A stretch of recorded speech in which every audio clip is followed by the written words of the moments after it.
네, 설교 본문을 읽겠습니다. 레위기 제16장 17절부터 22절 그리고 또 30절과 31절 말씀입니다. 번갈아 가면서 읽겠습니다.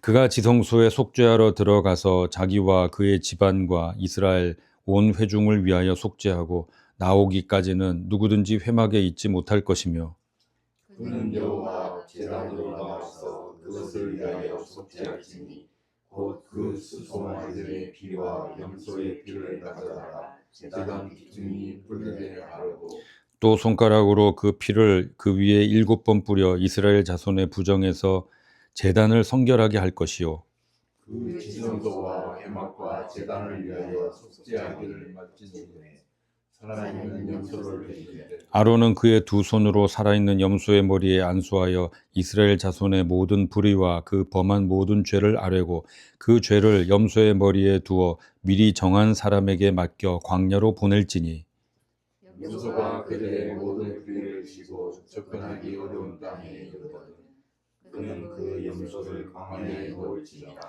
이날에 너희를 위하여 속죄하여 너희를 정결하게 하리니 너희의 모든 죄에서 너희가 너희 여호와 앞에 정결하리라. 이는 너희에게 안식일 중에 안식일이거든 너희는 스스로 괴롭게 할지니 영원히 지킬 때라. 아멘. 네. 오늘은 이 레위기 16장에 나오는 이스라엘 전체 백성을 위한 대속죄일에 관련된 내용입니다. 이 본문을 가지고 예수님이 죽으신 이유라는 제목으로 하나님 말씀 전하겠습니다. 복음을 이게 전하다 보면 사람들이 묻습니다. 왜 하나님이 사람을 구원하시는데 예수님이 꼭 죽어야만 했는가? 그 방법밖에 없었는가? 다른 종교는 뭐 이렇게 선행을 하고 뭐 이제 착한 마음을 먹고 뭐 이렇게 하면 된다는데 왜 기독교는 예수라는 그 존재가 꼭 죽어야만 했고 그 사람이 죽었다는 걸 믿으면 구원을 얻고 왜 이런 방식이냐? 왜 여기만 이렇게 유별나냐? 그리고 보통 뭐 선행이다 그러면은 뭐 이제 수긍이 되는데 죽음이라는 또 십자가형이라는 그 방식이 이제 너무 처참하고 끔찍하기 때문에 그러니까 죽음이라는 것 자체가 구원의 그 중간에 매개로 낀다는 것이 너무 부담스럽다는 거예요. 근데 왜 그러냐? 기독교는 유별나게 왜 그러냐 한다는 거죠.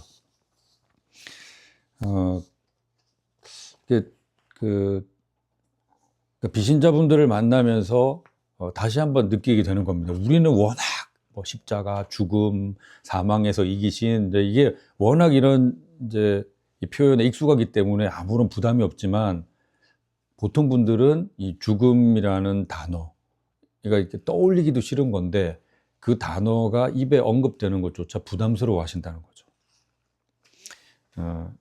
근데 그냥 이렇게 뭐 노환으로 평온하게 세상을 떠나셨다. 장수하고 떠나셨다. 그것도 부담스러워요. 입에 올리기 힘들어요. 근데 아주 고난을 당하고 잔인하게, 그렇게 끔찍하게, 비참하게 죽었다는 그 일이 막 아름다운 천국, 사랑 이런 거 이야기하는 기독교와 함께 이렇게 그게 받아들여져야 된다는 게 부담스럽다. 그 표현을 노골적으로 하신 분도 있었습니다. 그런데 예수님이 우리 대신 십자가를 지고 죽었다가 살아나셨다. 이걸 믿는 것이 정말 기독교 신앙의 핵심이거든요.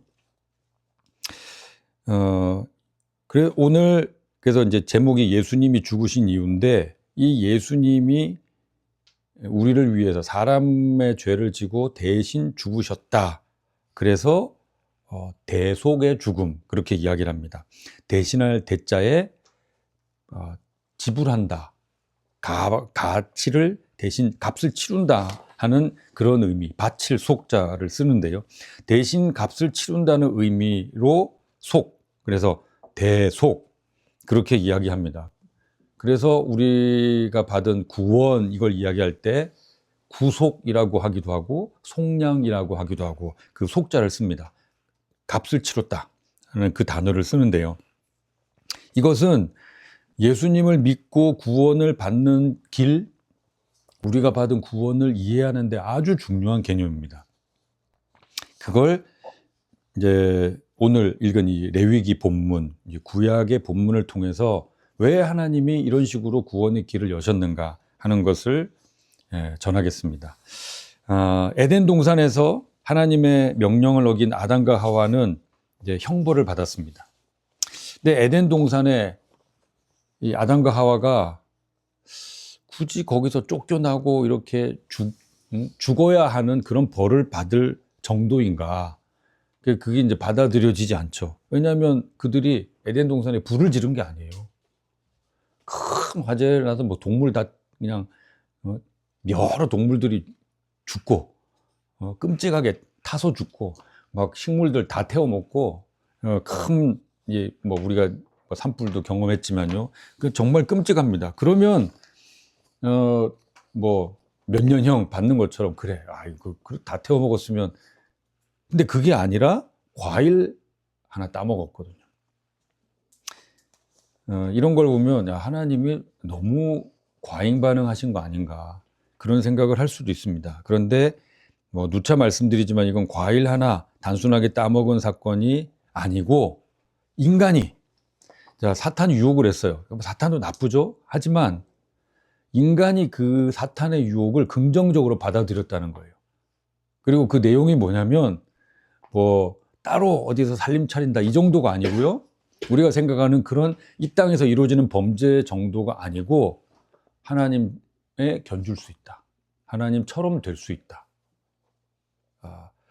창조주고 다스리시고 그 위의 존재로 이미 자리매김해서 딱 이렇게 구별을 하셨는데 그걸 뛰어넘어서 하나님처럼 될 수 있다는 그 마귀의 준동에 이 사람들이 긍정적으로 반응을 했다는 게 큰 죄입니다.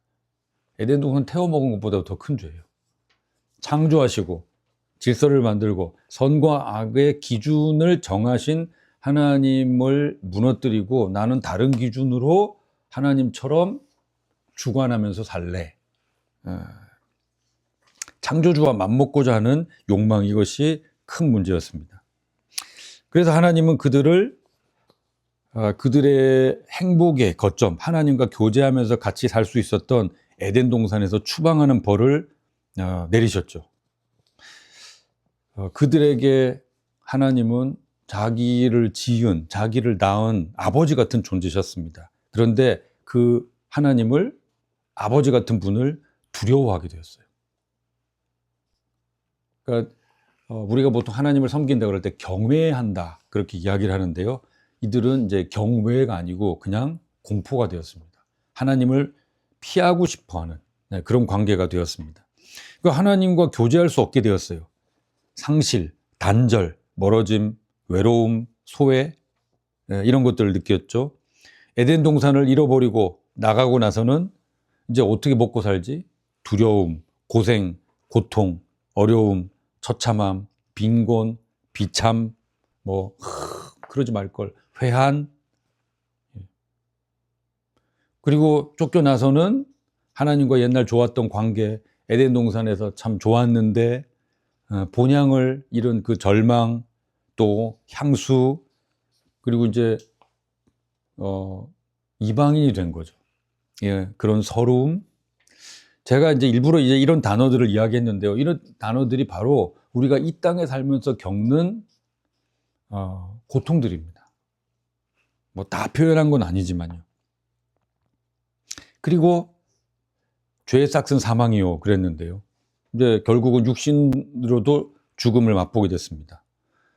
죽음으로 가는 노쇠함. 늙어가는 게 또 서글퍼요. 죽음에 대해서 공포가 한켠에 늘 있고요. 결국 그러고는 영원한 지옥의 형벌을 받아야 된답니다. 그러니까 이게 하나님과 단절된 그 죄의 대가가 어마어마한 거죠. 그러니까 뭐 보통 무신론자들의 말처럼 죽으면 다 끝이지. 아니, 정말 그렇다면 어쩌면 문제가 없는지도 모르겠어요. 뭐 몇십 년 살다가 끝나면, 사라지면 차라리 좋을지도 모르지만 영원히 그 값을 치르면서 고통 속에서 살아야 된다. 이건 너무 끔찍한 일인 것 같습니다. 그런데 하나님께서 창세기 3장 15절에서 여자의 후손이 뱀의 머리를 깰 것이다, 이런 말씀을 해주셨어요. 소위 원시복음, 최초복음이라고 하는 겁니다. 인간을 위해서 내가 구원자를 보내겠다, 약속을 해주신 거죠. 저는 사람들이 어려운 일을 당했을 때, 옆에 뭐 이렇게 하나님을 안 믿는 사람이라도 보면 저 옆에 어려운 일을 당한 사람이 있다, 친구가 있다, 그럴 때 보통 뭐라고 권하죠? 야, 그래도 하늘을 한번 봐. 소망을 주기 위해서, 기대를 할 때, 삶의 용기를 북돋아 줄 때 다들 그렇게 하늘을 보라고 합니다. 왜 그럴까? 사실 거기도 막막하고 아무것도 없는데, 저도 한참 이제 공황장애로 힘들 때는 저 하늘이 파란 뚜껑 같은 거예요.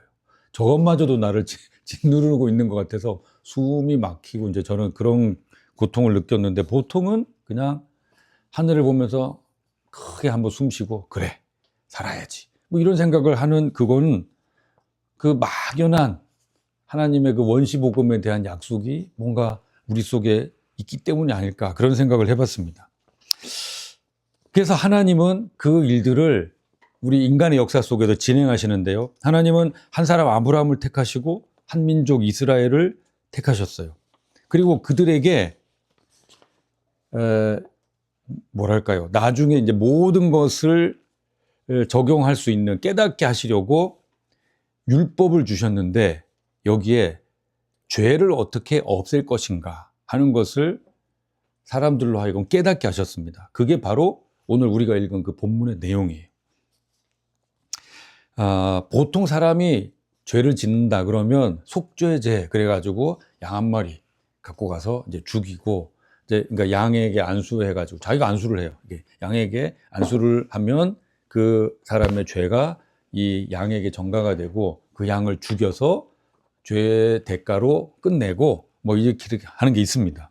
그런데 한 사람의 죄가 아니라 이 온 이스라엘 민족의 이 큰 죄를 어떻게 할 것인가에 대해서 하나님이 따로 법을 주신 거예요. 그게 대속죄일이라고 하는 건데, 이날은 대속죄제라고 따로 제사를 지내야 합니다. 지금 본문에 나오는 아론 대제사장이 특별한 제사를 지내야 되는 거예요. 어떻게 해야 되냐면, 이게 보통은 대제사장은 다른 제사장과 다르게 특별한 옷을 입습니다. 저 사람 대제사장이구나, 금방 알 수 있도록 그 흰 세마포 옷 위에다가 파란색 어떤 옷을 위에 걸쳐 입고, 제일 특별한 것은 여기 12보석으로 된 흉패를 여기다 걸어요. 그리고 어깨 쪽에는, 그게 뭔지는 모릅니다, 지금도, 우림과 둠밈이라는 것을 어디 여기 있고, 요 폐 안에다가 주머니를 만들어서 우림과 둠밈을 넣으라고 했어요. 뭔지는 모릅니다, 지금까지도. 그게 뭔가 이렇게 기도하면 그게 뭐 진동을 하는지 모르겠지만, 하여튼 그게 하나님의 뜻을 구별하게 하는 뭐라고 이제 그렇게 나왔는데, 그걸 다 벗어요. 그것까지 다 벗어. 그리고 세마포만 입어요. 평소 대제사장의 모습이 아닌 거죠. 그러니까 평소 다른 사람들에 비해서 내가 좀 하나님 앞에 특별한 사람이다 하는 모든 것을 벗어버리고, 다른 사람과 똑같은 모습으로 이 대속죄일을 준비해야 되는데, 하나님이 정하셨습니다.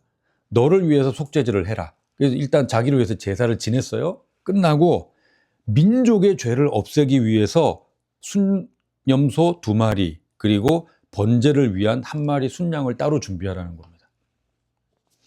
그 중에 그러니까 지금 염소 2마리, 양 1마리가 있어요. 근데 그 중에 염소 1마리를 죽여요. 죽여서 그 피를 지성소에 뿌립니다. 그리고 그 제단 뿔에 바르기도 합니다. 문제는 이제 남은 염소 1마리인데요. 이 남은 염소 1마리를 이 율법에 의하면 아사셀에게 보낸다라는 아주 독특한 의식을 행합니다. 이 대제사장이 한 마리 그 염소의 머리에다가 안수를 해요. 하나님, 우리 민족 모든 이 사람들의 죄가 이 염소에게 옮겨진 줄 믿습니다. 전가시켜요. 죄를 옮겨요. 예. 그리고 대제사장이 아니라 미리 정해놓은 어떤 사람이 그 염소를 이끌고 광야로 들어갑니다. 그리고 광야로 들어가서 더 이상 이렇게 민가가 보이지 않거나 이제 찾아올 수 없다, 돌아올 수 없다. 그 정도 되었을 때, 그러니까 이 염소가 지가 알아서 이렇게 다시 돌아올 수 없다 하는 그 정도 인적이 드물고 외딴 곳에 가서 그냥 버려두고 돌아와 버립니다. 염소를 내버려 두고요. 그렇게 됐을 때 대제사장은 제사장의 복식을 이제 다시 그때 입어요. 대제사장의 복식을 갈아입고 그 양 한 마리 있잖아요. 순양. 지금 염소 2마리는 끝냈습니다. 순양 한 마리를 잡아서 번제를 드립니다. 몽땅 다 완전히 다 태워서 향기, 연기를 내면 그것으로 하나님께 이 우리의 모든 죄를 하나님께서 사해 주셨다 하는 그 하나님께서 받으신다는 표징이 되는 거죠.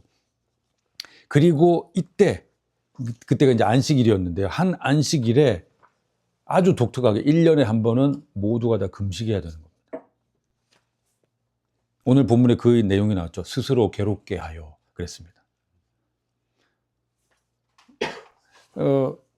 여기에서 이제 우리가 주목해야 될 바가 뭐냐면 바로 광야로 보내진 염소입니다. 광야로 보내진 염소. 아무도 그 염소에 대해서 주목하지 않아요. 근데 그 염소는 영문도 모르고 그냥 제물로 사용되는 양이든 염소든 다 흠없는 깨끗한 거거든요. 귀여운 놈, 이쁜 놈. 네. 그럼 얘도 주인이 이렇게 잘 이쁘게 키웠을 거 아니에요. 근데 갑자기 하루는 데리고 가더니 한 마리는 죽여. 한 마리는 데리고 가서 광야에서 차라리 죽으면 끝나겠죠. 광야로 데리고 가서 거기 내버려둬요. 그러면 그 염소는 얼마나 두렵겠습니까? 저희 집에 강아지 키우는데 그 강아지도 길거리에서 이렇게 툭 내버려 두면 어떻게 할 줄 몰라요. 막 어디 막 달리고 그럴 것 같은데 전혀 그렇지 않습니다. 떡 서요. 그렇다면 그 염소도 그렇게 하는데 그 염소가 나중에 어떻게 됐더라 아무런 기록이 없습니다. 근데 우리는 뻔히 상상할 수 있죠. 어두워지고 그 염소 혼자서 이렇게 어쩌게 할 바 모르고 이러다가 그냥 들짐승에게 끔찍하게 잡아먹힐 겁니다. 성경에는 아사셀을 위하여 그랬는데 이 아사셀이 이 의식을 가리키는지 아니면은 뭐 그때 당시 사람들로 마귀다, 악신을 칭하는 그런 별칭이다 그렇게 생각하는데 정확한 뜻은 모릅니다. 뭘 가리키는지 몰라요. 그 의식을 가리키는지 어떤 존재를 가리키는지 모르는데 그냥 죽음으로 내몰려진다. 그냥 그렇게 생각하시면 좋겠습니다. 그 염소 참에 한번 감정이입을 해보세요. 그 염소가 주인과 보금자리를 잃어버렸습니다. 광야와 어둠과 들짐승에 대한 두려움, 외로움, 서러움, 배신감, 절망, 그게 바로 창조주 하나님을 떠난 인간의 모습인 거죠. 그러니까 아사셀을 보내면서 사실 사람들이 그걸 깨달아야 돼요. 야, 제가 지금 나 대신에 우리 죄를 지고 제가 저리 간다. 광야에서 무슨 일을 당하지? 제가 그렇게 하다가 결국 죽는 거구나. 이 땅에서 사라지는 거구나. 근데 그 덕분에 내가 산다. 그래서 안식일에 그 금식이 끝났을 때 오늘 본문에 이제 이야기합니다. 마지막에 보면은 이날에 너희를 위하여 속죄하여 너희를 정결하게 하리니 너희의 모든 죄에서 너희가 여호와 앞에 정결하리라. 그러니까 그렇게 될 거니까 너희는 스스로 괴롭게 하고 그날을 지켜라. 그렇게 말씀하신 거죠. 원래 사람이 그렇게 절망적인 심성을 겪으면서 공포 속에서 처참하게 죽임을 당해야 했는데 그 죄의 전가를 받은 염소가 그 일을 당한 겁니다. 바로 대속의 죽음이죠. 그렇게 보여준 거예요. 율법으로 이스라엘 백성이 매년 하루는 이걸 느끼고 볼 수 있도록. 그래서 대속의 죽음이라는 이 개념에 대해서 이스라엘 백성이 잘 알 수 있도록. 그리고 성경을 통해서 이제 세상 모든 사람들이 이 대속의 죽음이라는 게 뭔지 이해하게 됐죠. 아, 하나님은 이런 개념으로 죄를 없애주시는구나. 바로 십자가 대속의 의미입니다. 신약 성경 히브리서 7장 26절 이하에 보면 근데 왜 예수님이 그렇게 하셔야만 했는가? 이 의식을 진행했던 대제사장은 사람이었다. 그래서 이 사람들은 그 앞에 번거로운 의식을 해야 됐던 거예요. 그 대제사장 옷을 벗고 일반 평민으로서 가가지고 이제 자기 일을 위해서 또 제사 지내고 이 일을 함으로써 나중에 다시 대제사장의 의복을 입을 수 있는 자격을 얻고 이런 번거로운 과정이 필요했지만 매년 이런 의식을 할 필요 없이 하나님이 처음에 약속하신 대로 이걸 모든 것을 한 번에 하실 수 있는 구원자 예수님을 보내주셨다. 그렇게 히브리서 7장은 말합니다. 그리고 그 예수님을 만났던 세례 요한이 이야기했죠. 요한복음 1장 29절에 보라 세상 죄를 지고 가는 세상 죄를 대신 진 하나님의 어린 양이로다. 다른 사람만 이야기한 게 아니고 예수님도 마태복음 20장 28절에서 스스로 목적을 밝히셨습니다. 내가 이 땅에 온 것은 섬김을 받으려 함이 아니요 섬기려 하고 자기 목숨을 많은 사람의 대속물로 주려 합니다. 또 이 예수님에 대해서 구약은 이사야 53장 6절에서 이렇게 예언했습니다. 우리는 다 양 같아서 그릇 행하여 각기 제 길로 갔거늘 여호와께서는 우리 모두의 죄악을 그에게 담당시키셨도다. 우리의 죄를 예수님에게 전가시켰다는 거죠. 그리고 예수님은 그 마치 아사셀 그 염소와 같은 그런 어려움을 당하셨습니다. 성경에는 아사셀 염소의 당하는 일을 구체적으로 표현하지 않았지만요.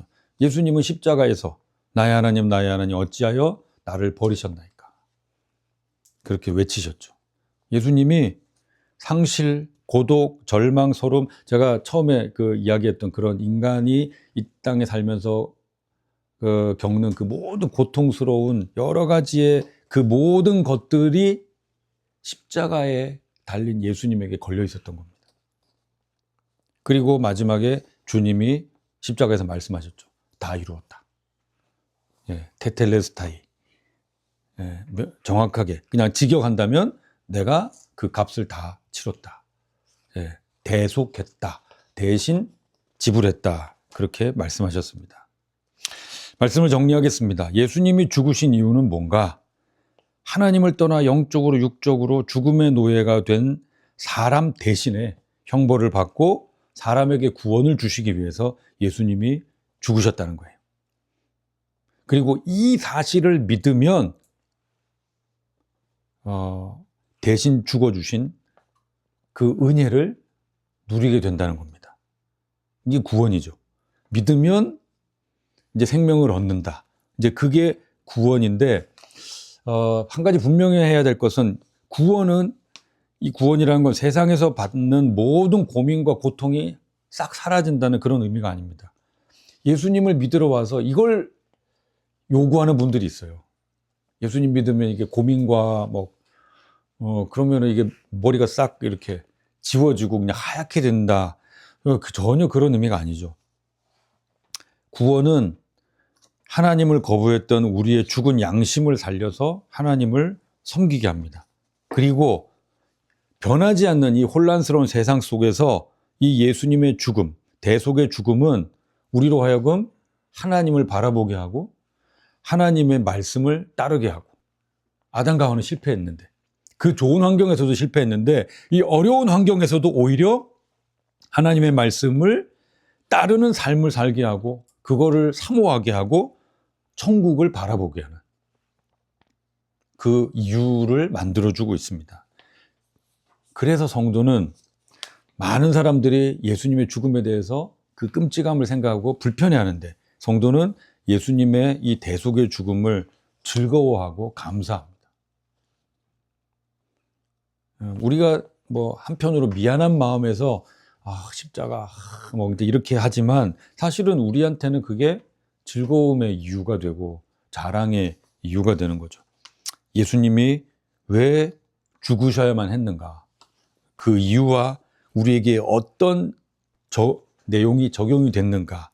이것을 잘 알고 제대로 누리는 저와 여러분이 되기를 예수님의 이름으로 축원합니다.